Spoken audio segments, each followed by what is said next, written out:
JKS mains मई month से June month की तरफ डिले कर दिया गया है। 23 जून को जेकेएस मेंस शुरू हो रहा है और 1 जुलाई को खत्म हो रहा है।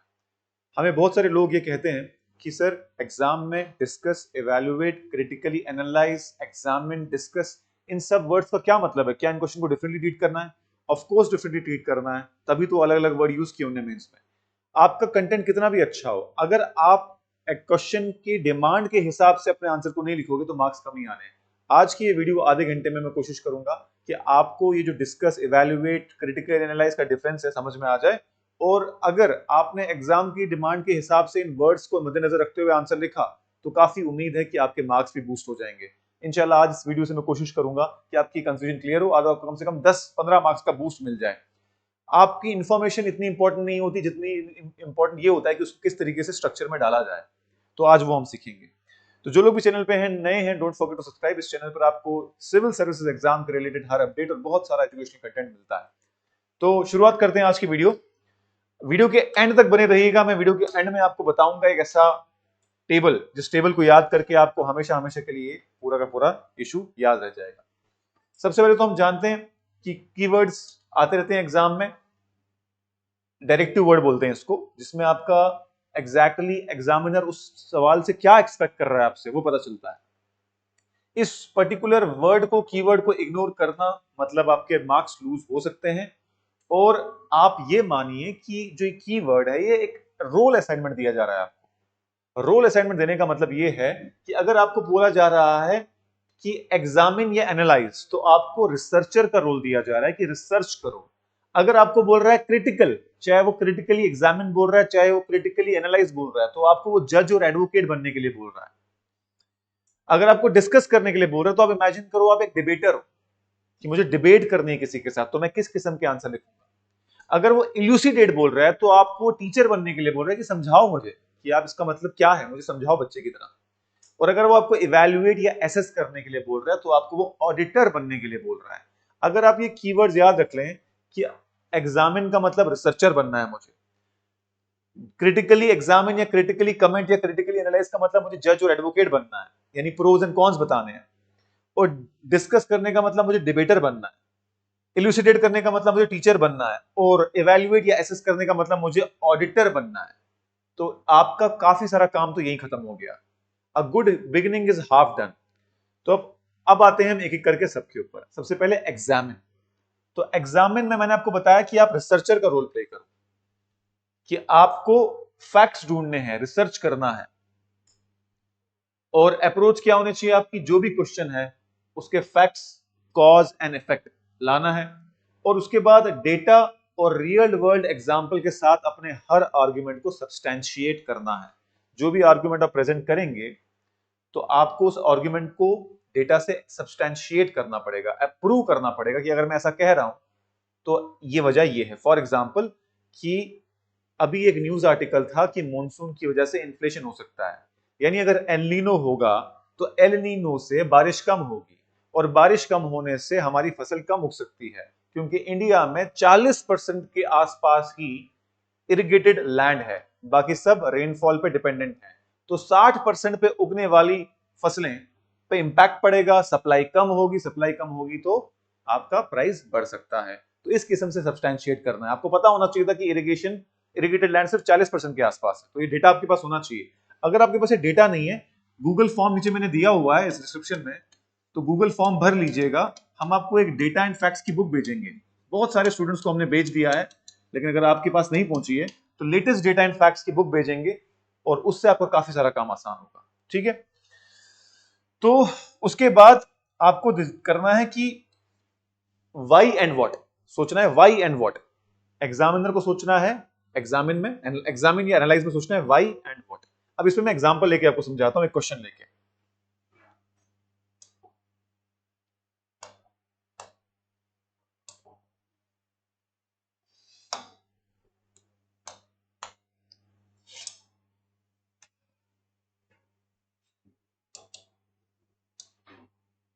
देखिए जी, examine, why and how, why and what. मिसाल के तौर पर सवाल है, examine cause of urban flooding in India. India में अर्बन फ्लडिंग क्यों होती है? तो पहले तो वाई, वाई का मतलब है कि सबसे पहले ड्रेनेजेस प्रॉपर नहीं है,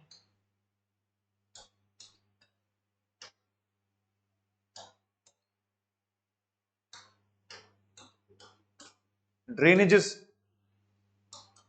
ठीक है, वेटलैंड्स को कवर कर दिया गया है, वहां कंस्ट्रक्शन हो गई है, वाई पे आ रहा हूं ना मैं।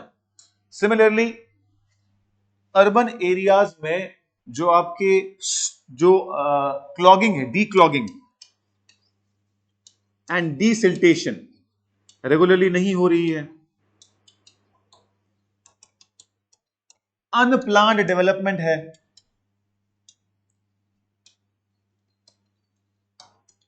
तो ये आपने बताया वाई क्यों हो रहा है भाई। Examine the cause of urban flooding, why क्यों हो रहा है।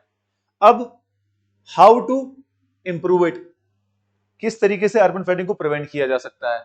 स्मार्ट सिटी आपके पास एक अच्छी एग्जांपल है जिसमें प्रॉपरली ड्रेनेजेस, प्लान्ड डेवलपमेंट, उसके बाद declogging of storm drainages, desiltation of नालाज, रिकवरी ऑफ वेटलैंड्स, ये सब चीज आप कर सकते हो स्मार्ट सिटी में। सारा का सारा अगर आपने पढ़ा है उस स्कीम को काफी हद तक आपको मिल जाएगा। तो वाई एंड हाउ एग्जामिन में, ठीक है।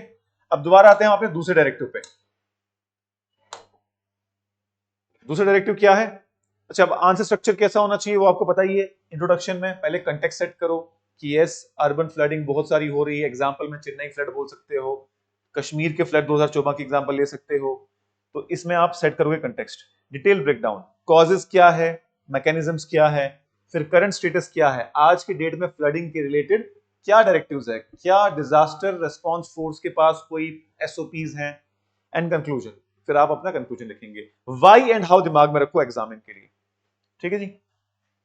अब अगर क्रिटिकली एग्जामिन आ गया, जहां पर भी वर्ड क्रिटिकली लग गया, तो वहां आपको एडवोकेट भी करना है और जज भी करना है, प्रोज भी बताने हैं और कॉन्स भी बताने हैं। सबसे पहले आपको फैक्ट्स रखना है कि आपके पास फैक्ट्स क्या है, कि हाँ भाई फ्लडिंग होती है, चेन्नई में हुई है, दिल्ली में होती है, कोलकाता में होती है, सब मेट्रो सिटीज में।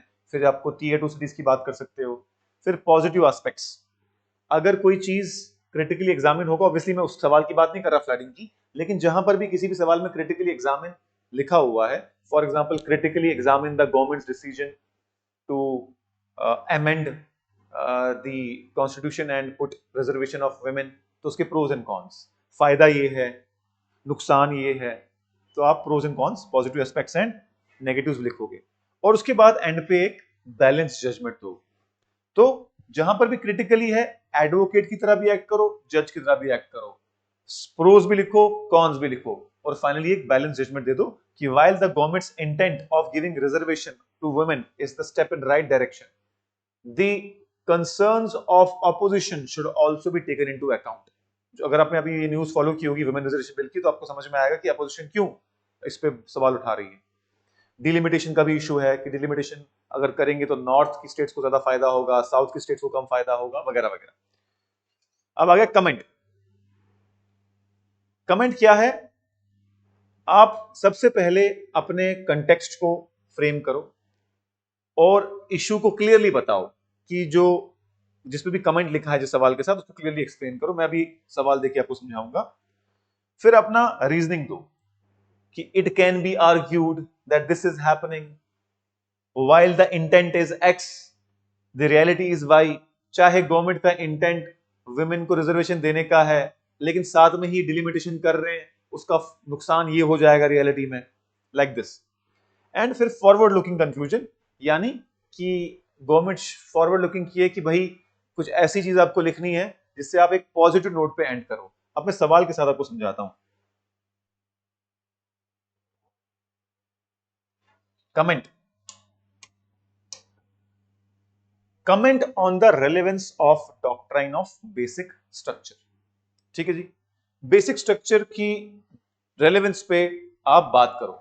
जहां तक बेसिक स्ट्रक्चर की बात है, आप जानते हैं कि ये एक ऐसा डॉक्ट्राइन है जो सुप्रीम कोर्ट ने निकाला था, ये कॉन्स्टिट्यूशन का पार्ट तो था नहीं, और इससे इंश्योर होता है कि जो आपकी अनड्यू पावर एग्जीक्यूटिव को मिल रही है उस पर रोक लगे, यानी लेजिस्लेचर को मिल रही है जो अनड्यू पावर की, कॉन्स्टिट्यूशन के बिल्कुल जो भी अमेंड करना है करते रहो। जो कॉन्स्टिट्यूशन मेकर्स की विजन थी कि इंडिया ऐसा होना चाहिए, उसको भी बदल दो। तो उस चीज को स्टॉप करने के लिए डॉक्ट्रिन ऑफ ये आया था, डॉक्ट्रिन ऑफ बेसिक स्ट्रक्चर। तो डॉक्ट्रिन ऑफ बेसिक स्ट्रक्चर में आपको करना क्या है, आपको यहां पर एक स्टैंड लेना पड़ेगा कमेंट में, जहां कमेंट है वहां टेक अ स्टैंड। वहां पर आप मतलब ये नहीं कर सकते कि यार सर ये भी ठीक है, ये भी ठीक है, बट ये है बीच वाला रास्ता। कमेंट में आपको स्टैंड लेना पड़ेगा। अब कमेंट में क्या करोगे, take a stand but with logic. आपको बैग, आप अगर स्टैंड लेते हो तो आपको फिर ये भी बताना पड़ेगा कि आपका स्टैंड ऐसा क्यों है, और वो स्टैंड जस्टिफाइबल होना चाहिए as per the aspirations and as per the philosophy of constitution. तो आप बोलोगे what is doctrine, why is it important, and at the end आप अपना ओपिनियन रख सकते हो कि भाई कॉन्स्टिट्यूशन के बिल्कुल जो इंपॉर्टेंट फिलोसफीज, इंपॉर्टेंट प्रिंसिपल्स हैं, उनको कहीं बदला ना जाए, सेकुलरिज्म को कहीं अथॉरिटेरियन या फिर रिलीजियस कॉन्स्टिट्यूशन ना बना दिया जाए, उसके लिए जरूरी डॉक्ट्रिन ऑफ बेसिक स्ट्रक्चर। तो कहने का मतलब जहां कमेंट है टेक अ स्टैंड, कमेंट में आप मिडिल पाथ ही निकाल सकते हैं, स्टैंड लेना पड़ेगा। ठीक है जी। फिर अगला आ गया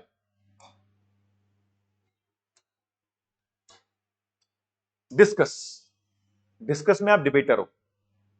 डिबेटर में आपको क्या करना है, 360 विजन रखनी है, क्योंकि डिबेटर तो हर एस्पेक्ट को एक्सप्लोर करेगा ना, तो आपको 360 डिग्री सोचना है और आपको पेस्टल एनालिसिस करना है। पेस्टल, इसमें आपको पॉलिटिकल डायमेंशन भी देखनी है, आपको इसमें इकोनॉमिक डायमेंशन भी देखनी है, सोशल डायमेंशन भी देखनी है, टेक्नोलॉजिकल डायमेंशन भी देखनी है, लीगल डायमेंशन भी देखनी है, और एनवायरमेंटल डायमेंशन भी देखनी है। पूरा 360 डिग्री डिस्कस, डिबेट, ये सारे डायमेंशंस आपको एक्सप्लोर करनी है। उसके बाद क्या करना है आपको, सबसे पहले आप इंट्रोडक्शन में कंटेक्स्ट सेट करोगे कि भाई ये पर्टिकुलर टॉपिक में मेरा ये कंटेक्स्ट सेट करोगे। उसके बाद पर्सपेक्टिव दोगे और फिर वे फॉरवर्ड लिखोगे। अब मैं आपको सवाल से समझाता हूं।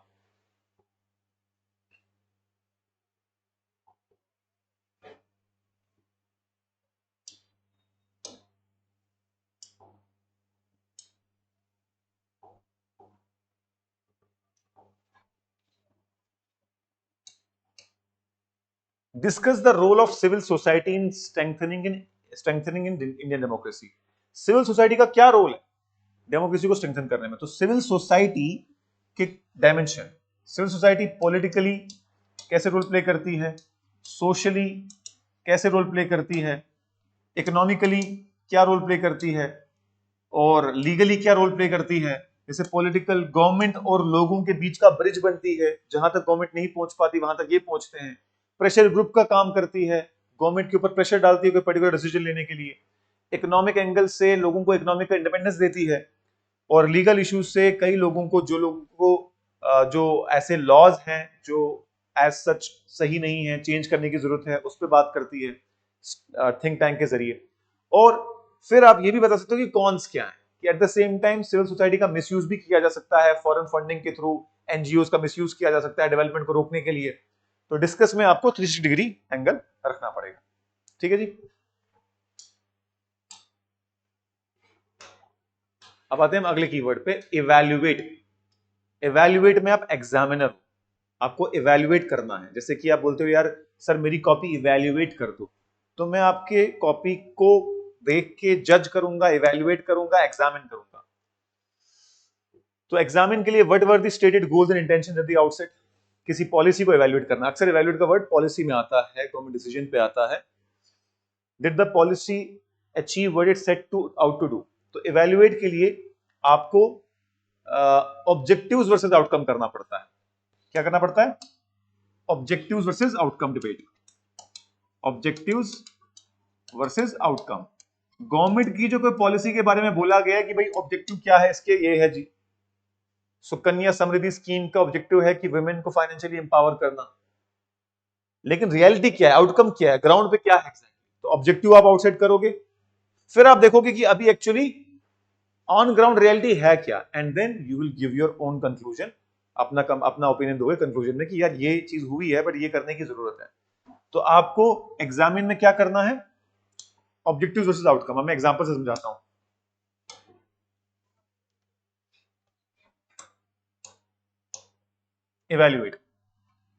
इवैल्यूएट द सक्सेस ऑफ स्वच्छ भारत मिशन। तो ऑब्जेक्टिव क्या था? ओपन डेफिकेशन को खत्म करना, हर स्कूल और हर पब्लिक एरिया में शौचालय बनाना, साथ ही साथ प्रॉपर वेस्ट डिस्पोजल और म्युनिसिपैलिटी का वेस्ट कलेक्शन, सब चीजें। तो ऑब्जेक्टिव्स तो आपने कही है, आउटकम क्या है? हाँ भी ठीक है, वॉशरूम्स बनाए गए जगह जगह पर, ठीक है ना, ठीक है। म्युनिसिपैलिटी में नई मशीनें लाई गई, ठीक है। इसी तरीके से सॉलिड वेस्ट मैनेजमेंट के लिए प्लांट बनाए गए। लेकिन अभी भी, फिर लिखोगे आप, लेकिन इसके बावजूद भी अभी भी कई सारा अनट्रीटेड वेस्ट नदियों में जा रहा है, बहुत सारा प्लास्टिक वेस्ट नदियों में डंप किया जा रहा है, म्युनिसिपैलिटी वर्कर्स को प्रॉपर प्रोटेक्टिव गियर नहीं दिया गया है, जो मैनुअल स्कैवेंजिंग है वो अभी तक खत्म नहीं हुई है। ऑल दीज थिंग्स आप इसमें ऑब्जेक्टिव वर्सेस आउटकम, ऑब्जेक्टिव में किस मिशन स्कीम ने बोला क्या और आउटकम में एग्जैक्टली रियलिटी क्या है, और फिर आप बोलोगे कि आप इसको कैसे इंप्रूव और किया जा सकता है। सो दिस इज इवैल्यूएट, ठीक है।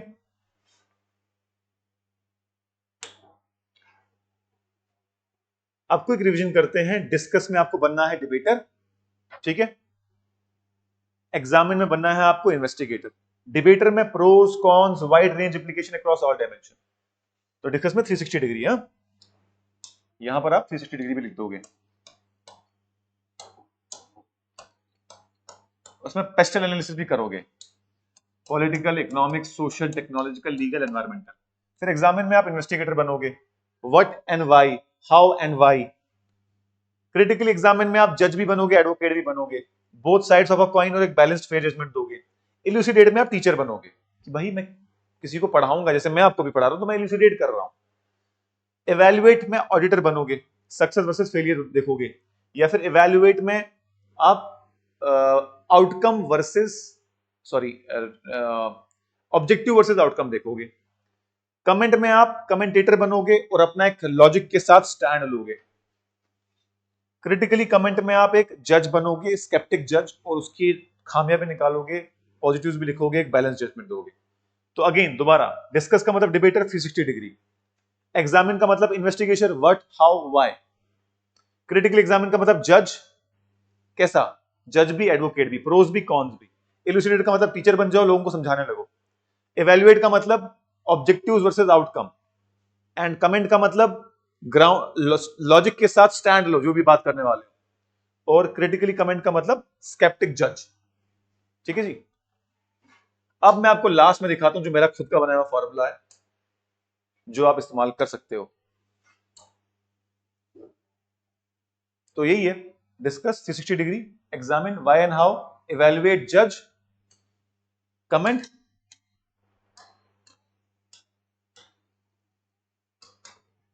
स्टैंड लो विद लॉजिक,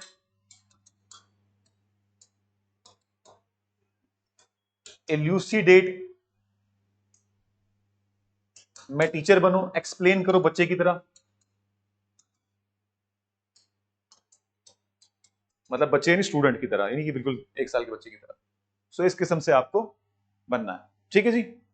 अगर आपको कोई भी डाउट है अभी भी तो कमेंट सेक्शन में डाल दीजिए, हम आपको रिप्लाई करेंगे, ठीक है। और अगर आपको पीपीटी चाहिए तो डिस्क्रिप्शन बॉक्स में गूगल फॉर्म है, उसको भर लो, हम आपको सेंड कर देंगे। Thank you so much and all the best.